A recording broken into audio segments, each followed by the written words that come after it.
So I think that the notion of public sphere for the last 2, 3 decades have been a sort of a very useful notion to think about questions related to public communication in contemporary democracies. It is a notion that is useful even in non-Western countries, even in the global South, to think about particularly under what conditions citizens become engaged in public conversations and use conversations to articulate demands and transmit demands to specific actors, whether the market or the state. The notion of the public sphere has some limitations that many people have discussed, but I think that as an analytical notion more than as a normative notion, I think it's very helpful to understand a space sort of between the state and the market in which citizens come together to discuss common affairs. So that is important not because normatively it's possible or because the idea of the public sphere from 2 centuries ago is desirable or is necessary, but that's what I'm saying as an analytical notion is important to understand this. Why? And I think that is a question of how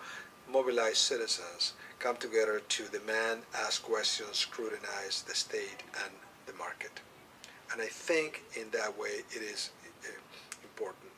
But this raises another question, which is what happens when markets and states have significant amount of power over citizens, either because markets sort of see citizens as consumers more than citizens, so they tend to produce content or to reach out to citizens, or think about citizens, for example, in old media or new media, basically as consumers rather than as political subjects.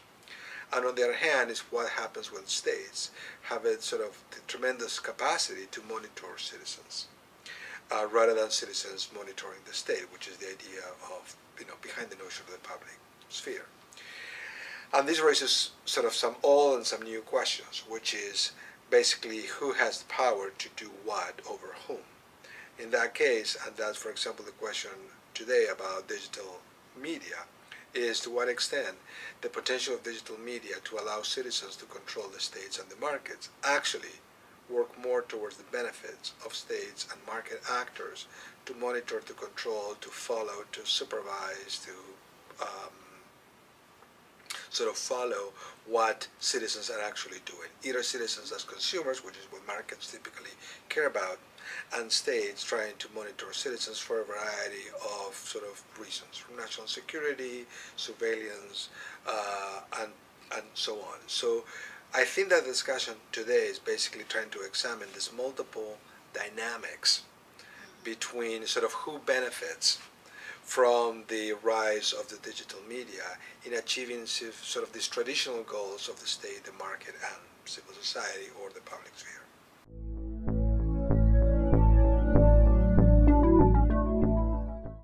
One argument is that digital technologies have sort of enhanced the power of states and markets to actually monitor us better.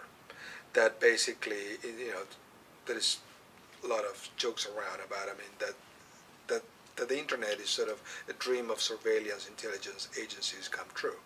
because they can gather a lot of information that is voluntarily sort of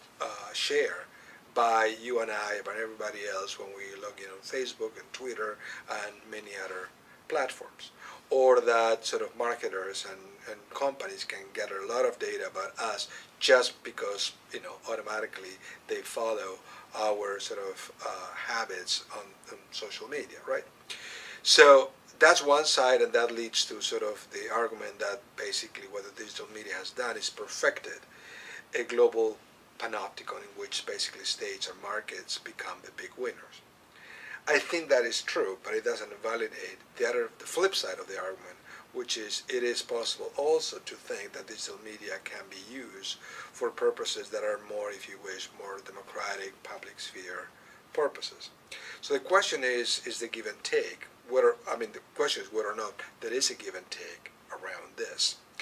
I can see the argument why people are extremely concerned about how the digital